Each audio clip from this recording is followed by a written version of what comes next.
Few events capture the whole world's attention. Fewer still hold it in the era of mass media.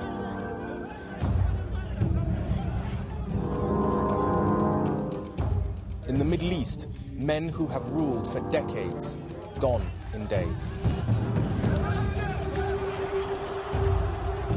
From regional superpowers to wealthy Gulf states, all have felt the impact of the death of a penniless fruit seller in a small provincial town in the heart of North Africa's smallest country. Ultimately, Tunisia reflects a universal truth. One person who is not afraid to die can start a revolution, but it is only when hundreds and then thousands have lost their fear that a revolution becomes inevitable.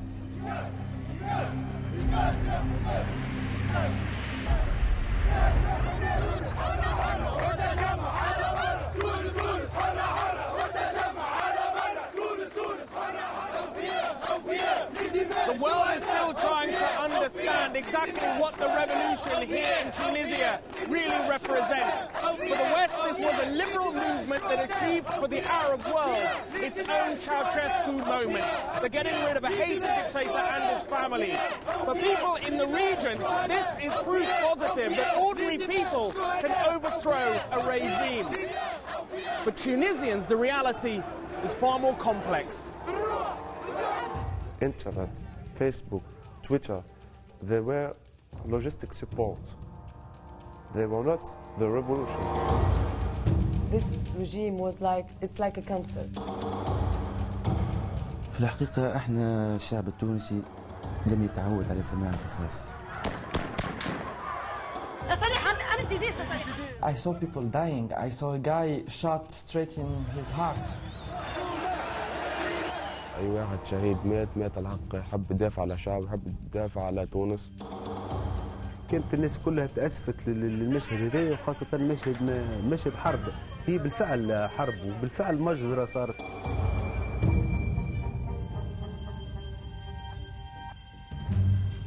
If there is one lesson for autocratic rulers across the world, it is not to ignore your subjects, however insignificant they might seem. There is a tragic symmetry to the story of this revolution. The most powerful man in the country brought down by one of the most powerless. والله محمد ولدي معناها إنسان بسيط، إنسان معناها باهي، سلوكه طيبة، متعاطف معايا ومع خويانه، يخدم معناها في مورد رزق، أجل عاش يتيم، خلاه بابا عمره معناها 3 سنين. Mohamed Bouazizi started selling fruit at the age of 10 to support his family, later giving up his own education to send his sisters to school and then university.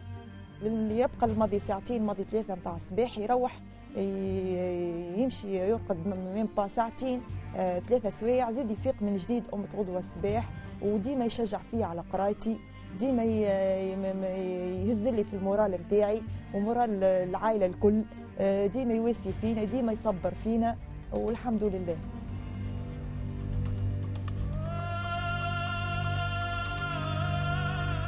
Mohamed Bouazizi was not the first young man to take his life in the country's impoverished and forgotten south.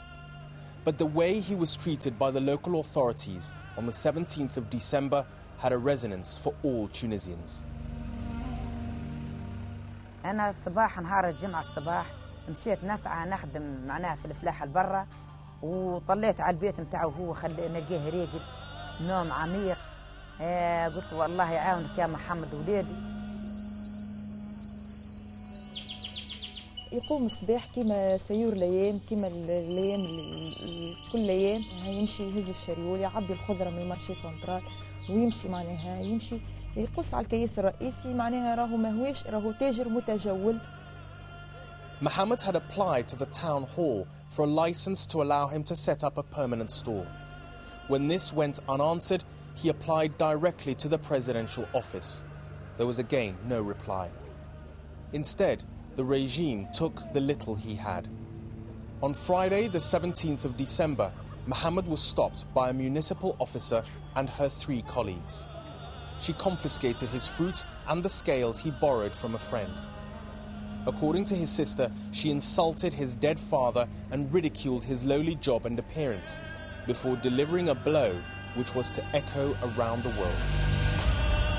كي هو حب يحمي الميزان نتاعو ما خليتوش ضرباته بزوز كفوف كي ضرباته بزوز كفوف محمد جاته كالشوك محمد جاته شوك قويه صدمه قويه برشا لوين عينيه دمعت وزراق ضرباته بكفوف معناها مرأة امام الخاص والعام في كياس رئيسي.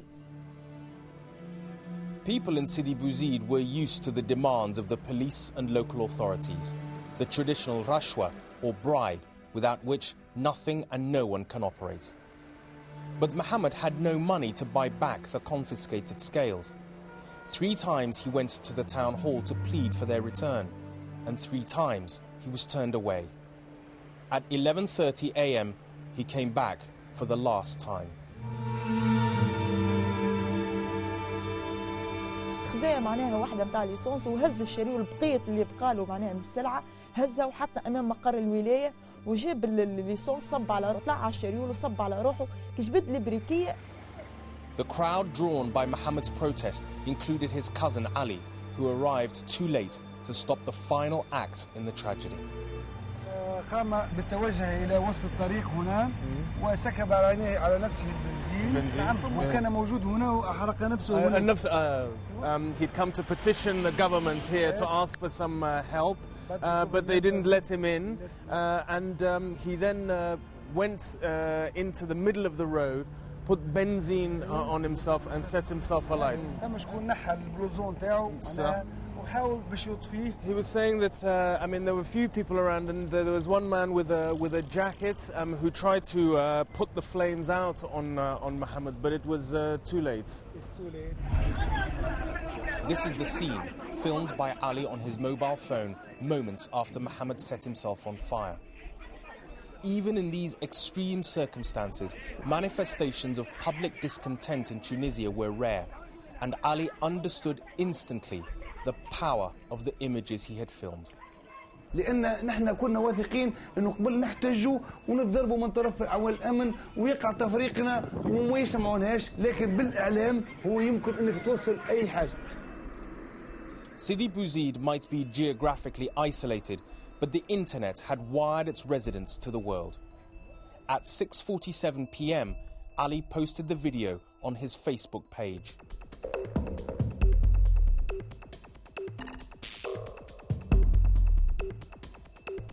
ندركوا تماما نحن اللي يلزم الإعلام يلزم نكسبوا الحرب الإعلامية لأنه احتجاجنا إذا كان ما يخرج من تونس راه ما يسمع به حد.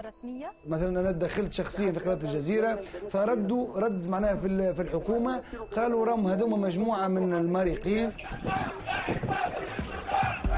As night fell, Mohammed Bouazizi's story and the images of the rioting that had followed passed into the data flow of social networking sites, and from there onto international satellite channels.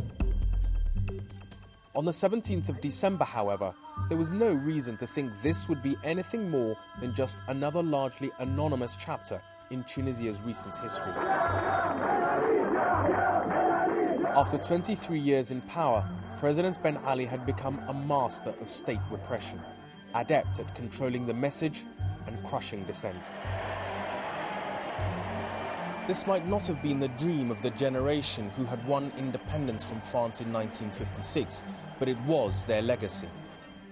In more than half a century since the French departed, only 2 men have ruled Tunisia, and neither contested an open election for the job.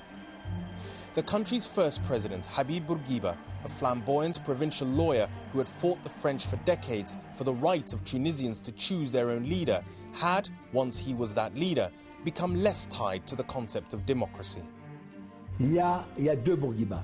Il y a un Bourguiba réformateur, moderniste, qui a fait le choix volontaire et volontariste de bâtir un État moderne fondé sur la sécularité, sur la séparation des institutions de l'État de la religion.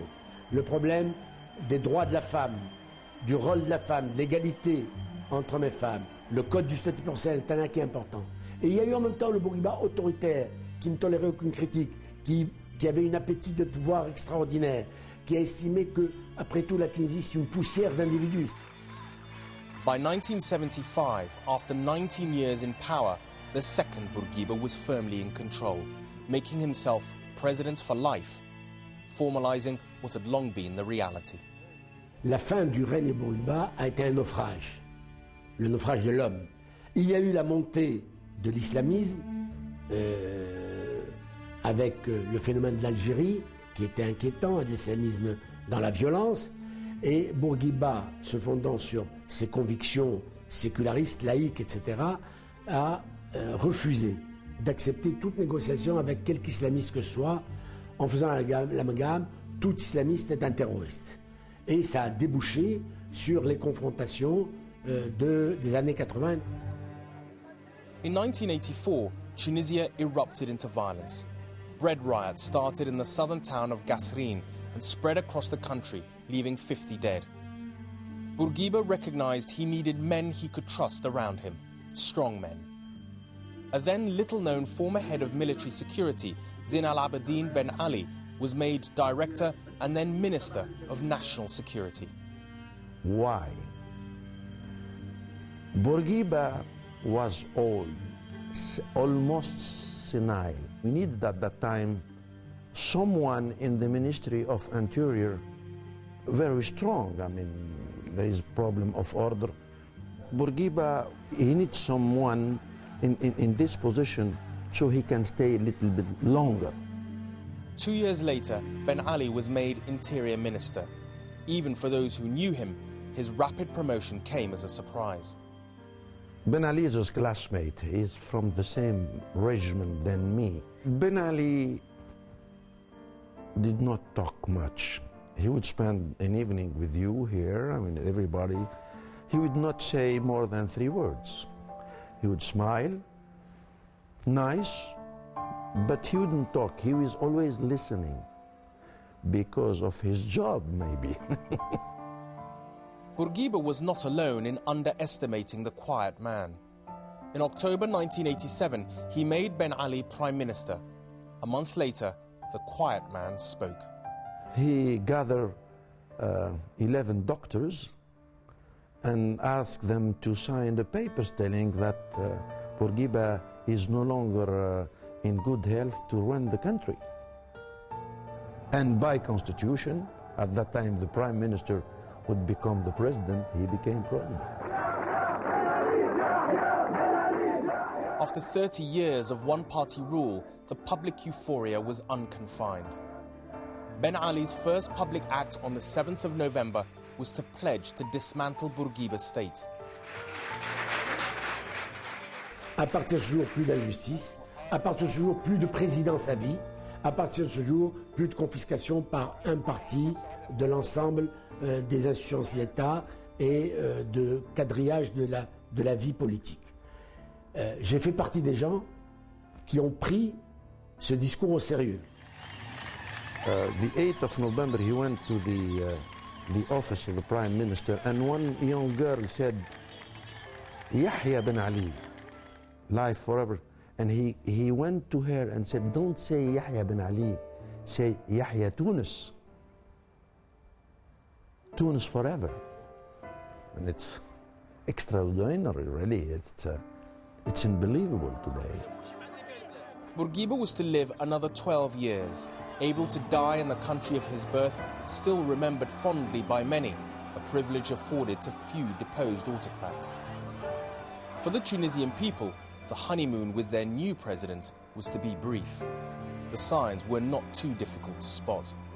Bourguiba's new Constitution Party was rebranded as the Constitutional Democratic Rally, known by its French acronym RCD. The political freedom Ben Ali promised was also short-lived. Those imprisoned under Bourguiba soon found themselves again facing jail. Notre engagement a été trahi parce que très vite, on a vu s'est imposée la réalité de la naissance d'une nouvelle dictature, avec de surcroît une évolution de l'entourage de Ben Ali qui a fait que les pratiques mafieuses se sont installées. Et personnellement, ça a duré entre 1993 et 1995, et je l'ai payé par une nouvelle détention. The post of President for Life had been officially abolished, but Ben Ali ensured that the principle continued, changing the constitution to allow him to stand again and again and again. A generation of Tunisians were to grow up under Ben Ali's paternal gaze. In the newspapers, on television, in the radio, it was always about what Ben Ali did today, what Ben Ali is going to do, who did he meet.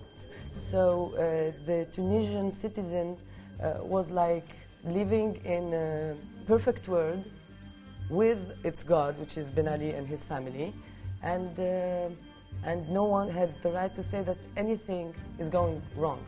The youth now are fed up of everything. We lost everything. Some people has no view of the future. They didn't project themselves in a future in Tunisia, so they only think about going abroad. Strong government, no opposition, a limited or non-existent press. A situation familiar across much of the region. For dictatorships to survive, they have to be seen as benevolent. For Tunisians, this benevolence consisted mainly of a high level of education, Bourguiba's legacy, and one of the strongest economies in Africa. For the new generation, however, this was no longer enough. Both education and the economy had shown themselves to be hollow promises.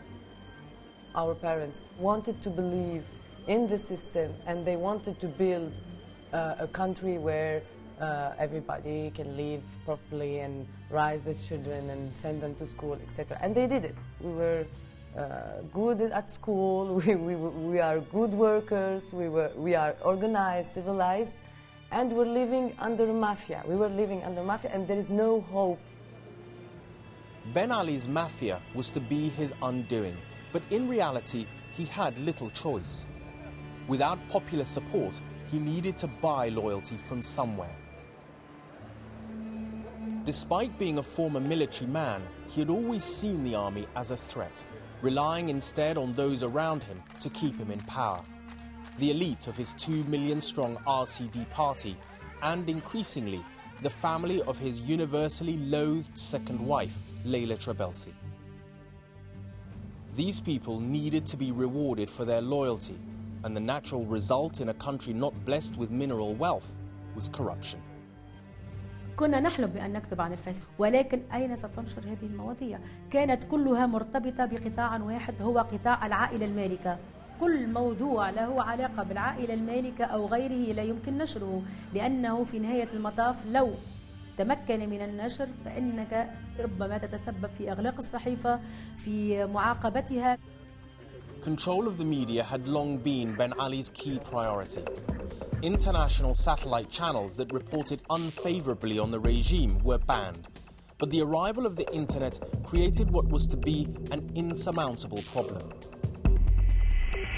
Il y a eu Al Jazeera, c'est vrai qu'il y a eu et toute une campagne a été menée, orchestrée par le gouvernement contre Al Jazeera, en disant que Al Jazeera, elle invente des faits ça, et alors pour la blogosphère, ils n'ont eu aucune prise, les sites étaient interdits, etc.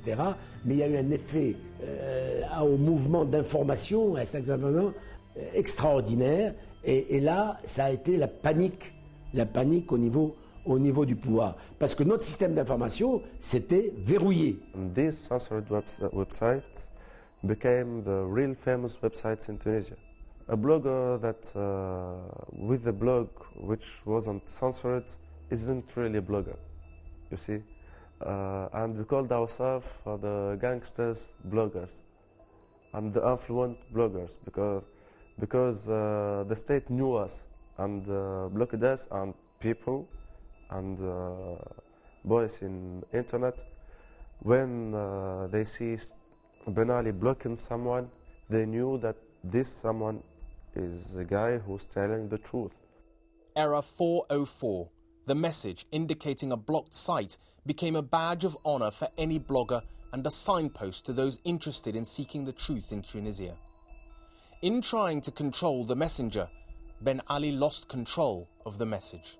On ne pouvait pas en parler ni dans la presse, ni dans la télévision, etc. Les gens partout, dans les ateliers, dans les usines, dans les lycées, dans les cafés, n'avait que des informations, des rumeurs sur le développement à un rythme accéléré de l'enrichissement illicite et des pratiques mafieuses au plus haut niveau du pouvoir. For Tunisians, officially facing 14% unemployment but unofficially twice that, these revelations were explosive. On the 7th of November 2010, the anniversary of Ben Ali's coup, the Tunisian rapper Hamada Ben Amour, aka El General, delivered an open message to the president, intended as a plea to rein in the mounting corruption of his regime.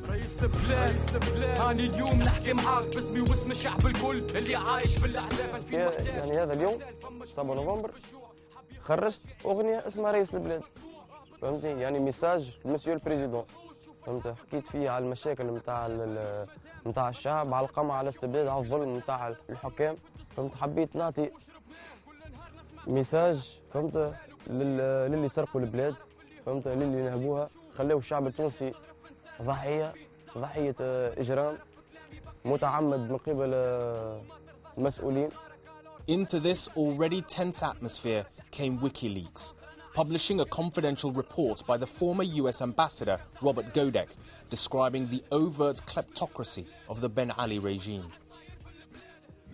WikiLeaks had its importance in the sense that it showed to the world what we were living in the everyday life, but for us, we didn't need WikiLeaks to know what's happening.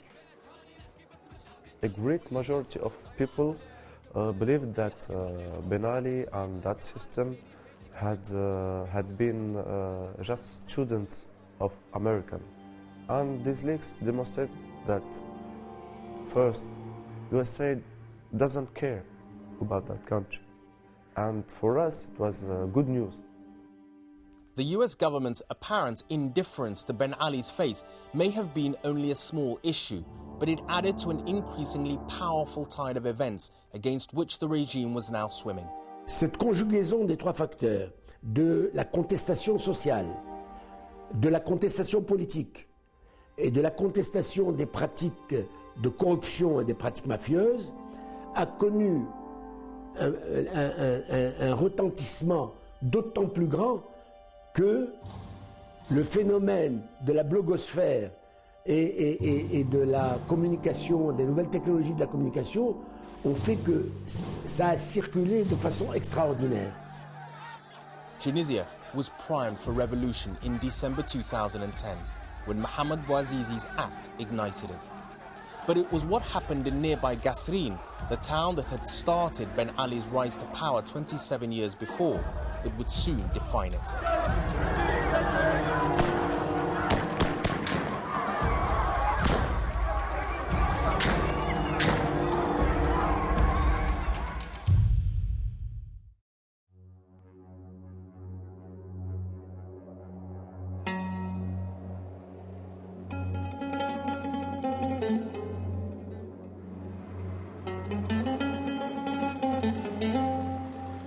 At the end of 2010, the streets of Tunisia's capital seemed no different to any other December. Coffees were drunk on Avenue Habib Bourguiba in the shadow of Ben Ali's interior ministry, the headquarters of a police state with more than 200,000 agents.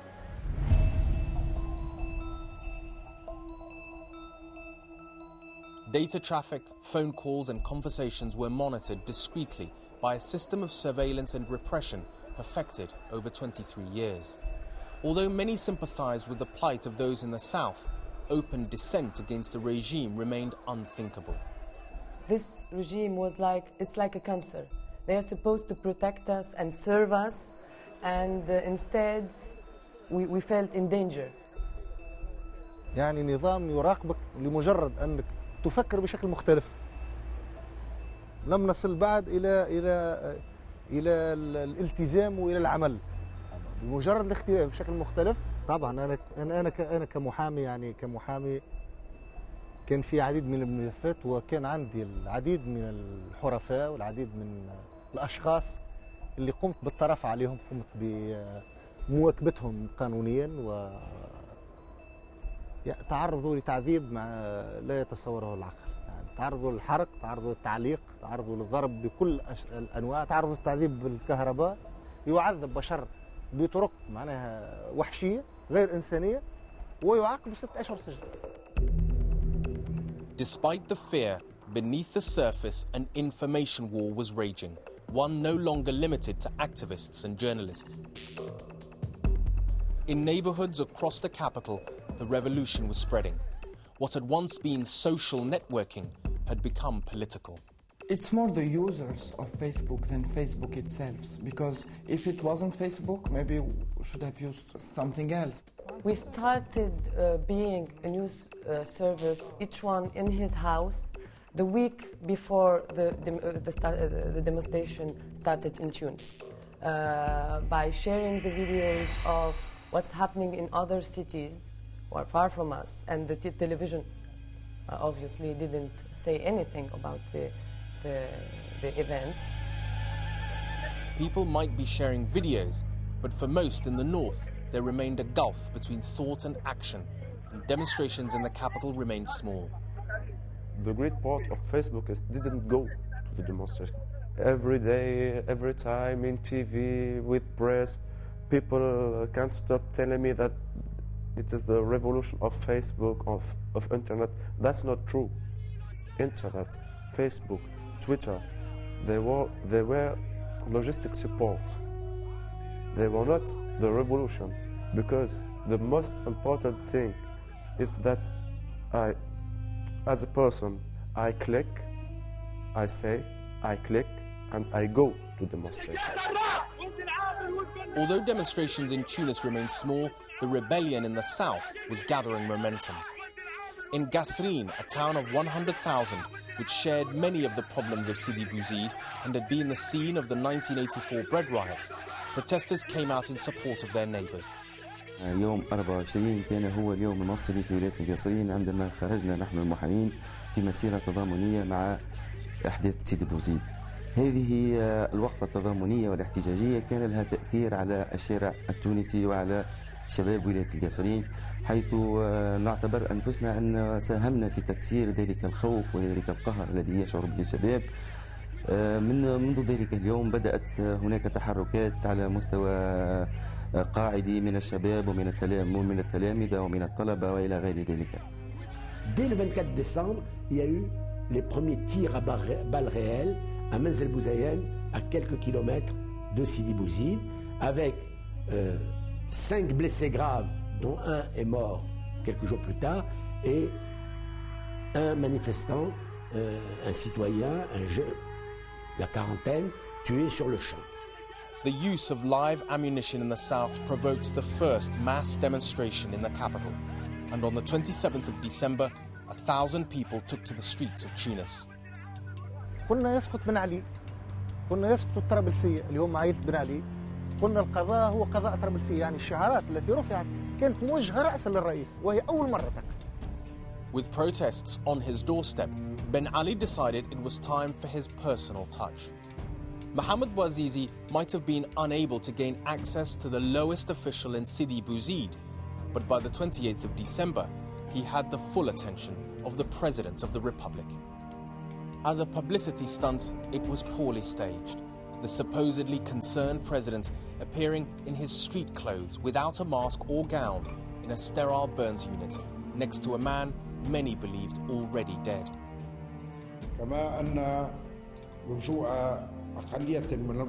Ben Ali's speech to the nation, made a few hours later, was to be no less misjudged. Ben Ali understood neither his country nor his people. En disant, nous sommes les garants de l'ordre, c'est une opération, c'est un processus d'anarchie qui a été instrumentalisé par des agents de l'étranger, par des gens, des agents de la subversion intérieure que nous connaissons et qui a été orchestré par notamment par la chaîne satellitaire Jazeera. It was like someone who were assaulting us, who were treating us like dogs. At this moment, I told my friends it's him or me in this country.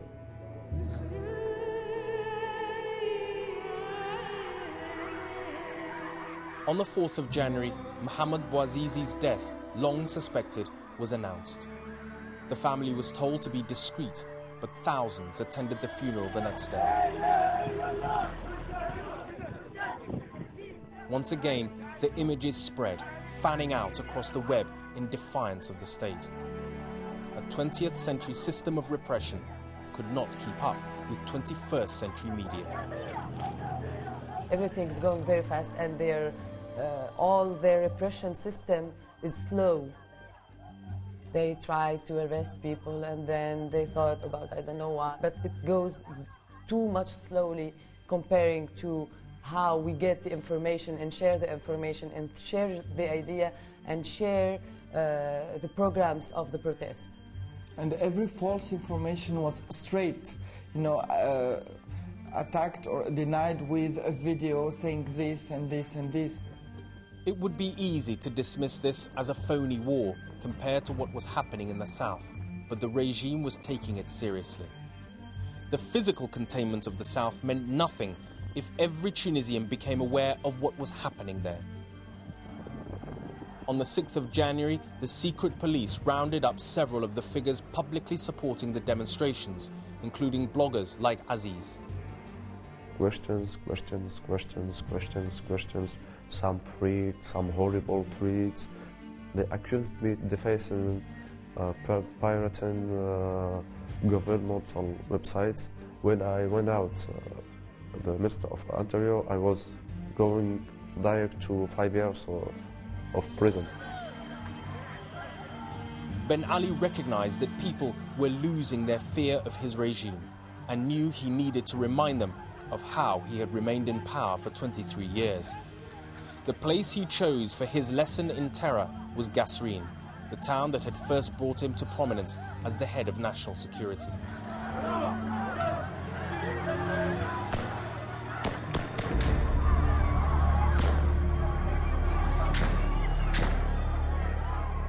بدأت يوم 8 في الجسرين، بدأت في حي النور، في منطقتي حي النور وحي الزهور، حيث قام أعوان البوليس التونسي بمحاصرة مداخل الحي من الجانبين. لكن الشباب أخذ في رمي الحجارة ورمي المقذوفات على ذلك البوليس لطرده من الحي. لكن عند الساعة 9 مساء فوجئنا بسماع إطلاق للرصاص الحي، والنار كان إطلاقه موجه للقتل فقط، خاطر الإصابات الأولى اللي شهدناها وشهدتها أنا شخصيا كرئيس قسم الانعاش هنا في الجسرين، الجثث الأولى والقتلى والشهداء بالأحرى اللي وصلونا الجثث نتاعهم كانت الطلقات في مستوى الرأس، في مستوى العنق، في مستوى الصدر وفي مستوى البطن. لكن اللي تفاجأنا أنه الرصاص أو الخراطيش المستعملة هي خرطوشة تدخل إلى جسم المصاب، نجد على جسمه فقط أقل من 0.5 سنتيمتر منطقة الدخول نتاعها، وتنفجر في وسط المكان اللي تدخل فيه، الصدر أو البطن أو حتى الدماغ تنفجر وتحدث أضرار رهيبة جدا، وهذا ما تعودناش عليه. الفرق القنص هذه الفرق الخاصة اللي قام البوليس التونسي بسحبها إلى ولاية الجسرين قامت انتشرت فوق المنازل والمباني العالية ومناطق الأمن التي تكون بنايتها عالية. هي أن أرى شباب ولاية الجسرين مقنوص بالرصاص وملقى على الأرض. ذلك المشهد الرهيب، مشهد رؤوف البزيدي لا يكاد يغيب عن عيني للحظة، خاصة أني أعرفه جيدا كما قلت لك، كان مناوب عندي. ذلك المشهد عندما رأيته مرضى قتيل. ما لقيناش أدوية كافية، ما لقيناش قاعة للعملية، معناها نبقوا نتفرجوا على المريض، وكانت الناس كلها تأسفت للمشهد هذايا، وخاصة مشهد حرب، هي بالفعل حرب وبالفعل مجزرة صارت في ولاية الجسرين. In Tunis, people listened in horror to calls from friends in the south.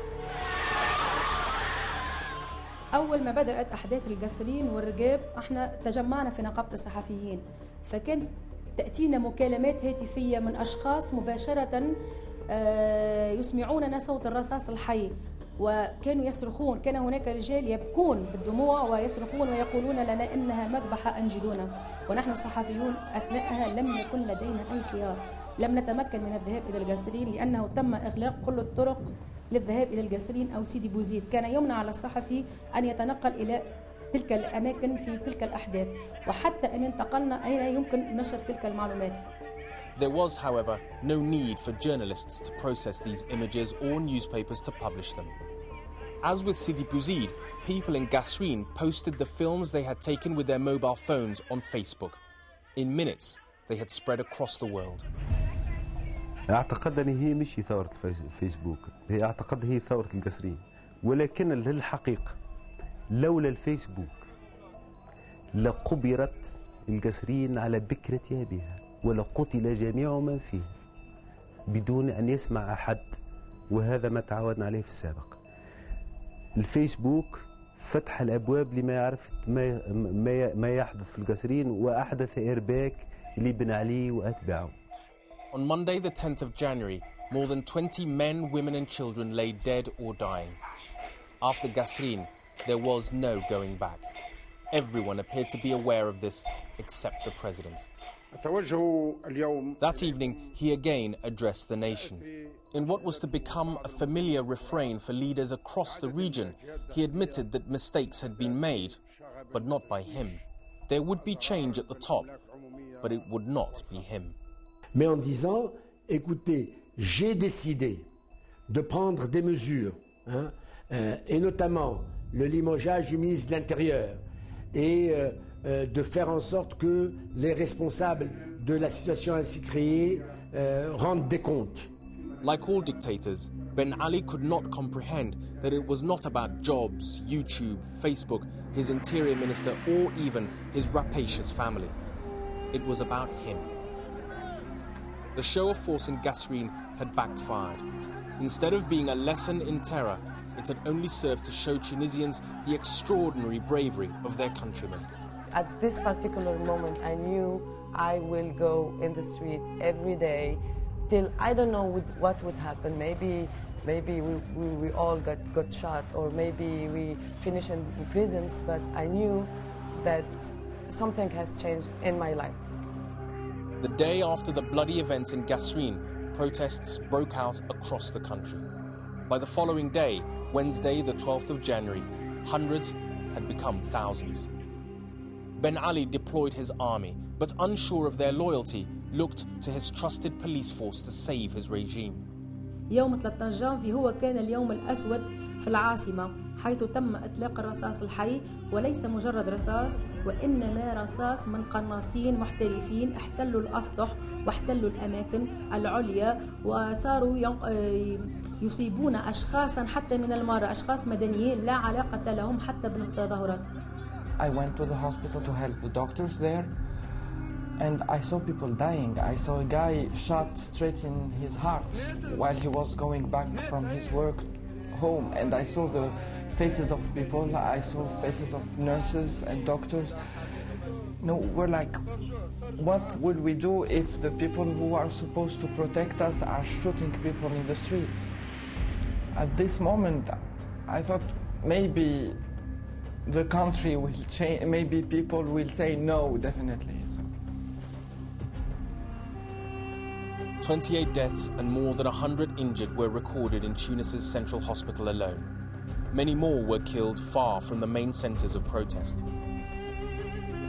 بعد ما كملت الخدمة خرجت معهم في دورة معنا، جيت الشعب الكل معنا في المظاهرة، مشيت معهم ساعة في المظاهرة، فهمت معنا كنا نعيط المظاهرة يضربوا فينا غادي بالغاز، فهمت بالمطراق حافظوا فينا بالسيارات نتاعهم، فهمت قدامي جيت شخصين ضربوها، واحد ضربوه في قلبه، واحد ضربوه فهمت في ساقيه، فهمت قصوها له، فهمت لا رحم ولا حد شيء.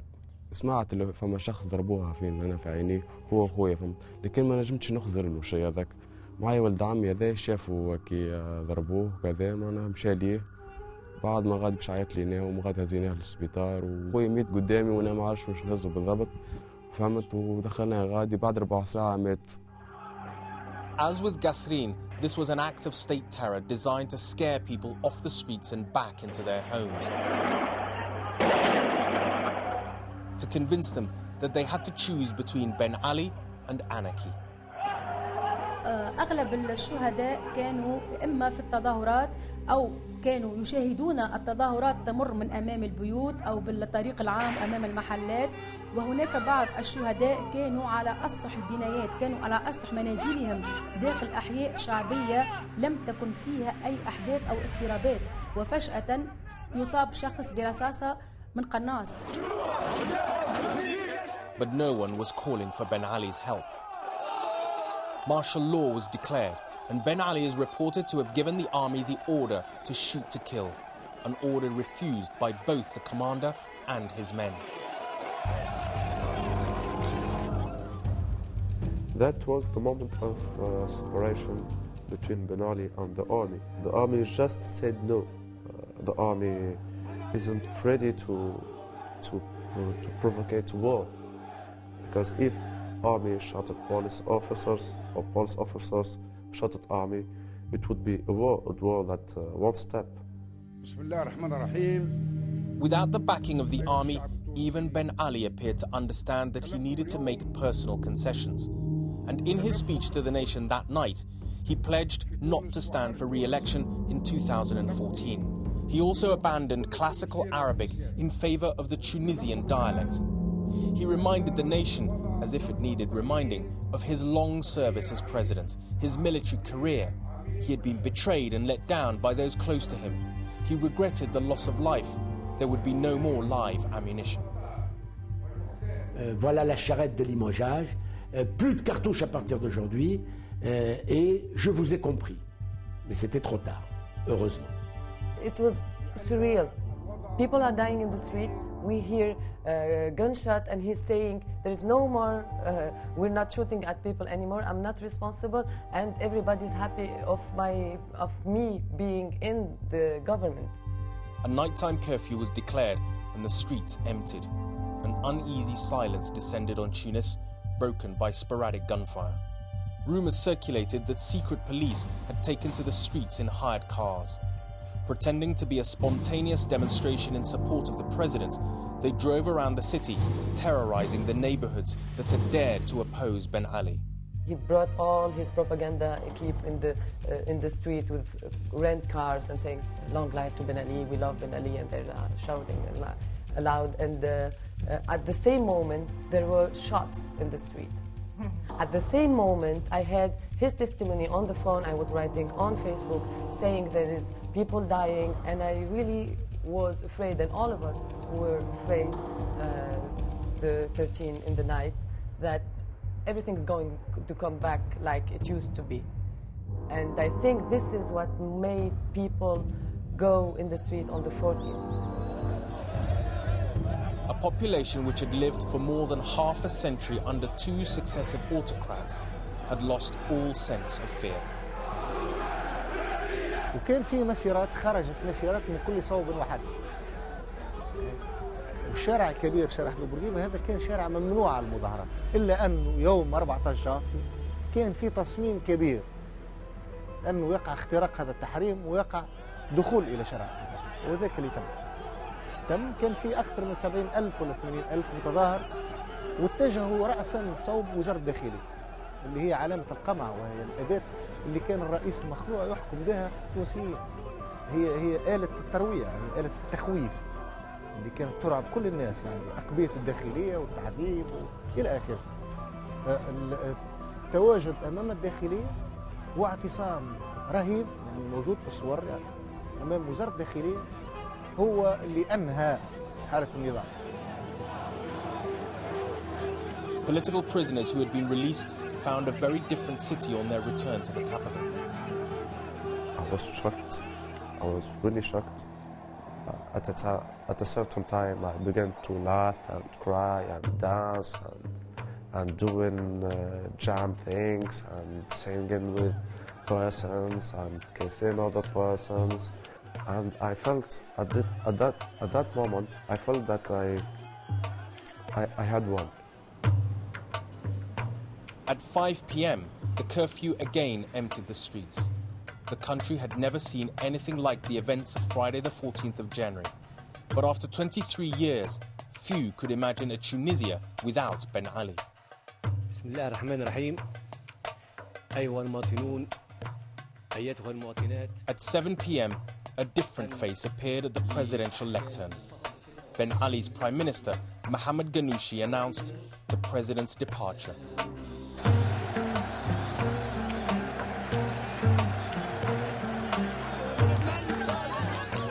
For For many young Tunisians, this was the country's true Independence Day.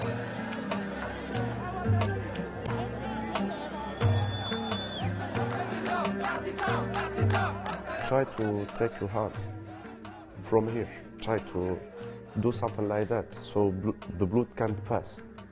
After 15 minutes, do that. Let the blood pass and feel. That was the feeling at this moment. It's more than the liberation feel. It's I think everybody have to experiment that thing at least once in his life. For those old enough to remember independence from France, it was no less emotional. Et qui disent leur fierté d'avoir vu notre peuple, notre jeunesse, les mains nues, affronter la dictature et mettre à terre le dictateur.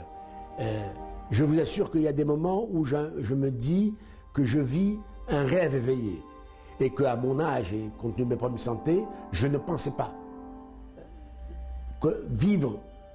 connaître de mon vivant cette situation. Tunisians did not know it at the time, but their revolution was about to inspire protest across the Arab world. How much has really changed, however, remains to be seen. The symbols of the regime may have been destroyed and the contents of the houses and businesses of the corrupt elites looted and burned, but half a century of one-party rule will be far harder to erase. When the Soviet Union and its system of government disintegrated under the weight of people power a generation ago, Western politicians celebrated the seemingly inevitable victory of their democracy. The reality has been far more nuanced, and there is no reason to believe the future of the Arab world will be any more predictable. The future for Tunisia itself remains uncertain. Substantial political and economic problems persist. But for the first time in the country's modern history, this is a future which rests not in the hands of one man, but of an entire nation.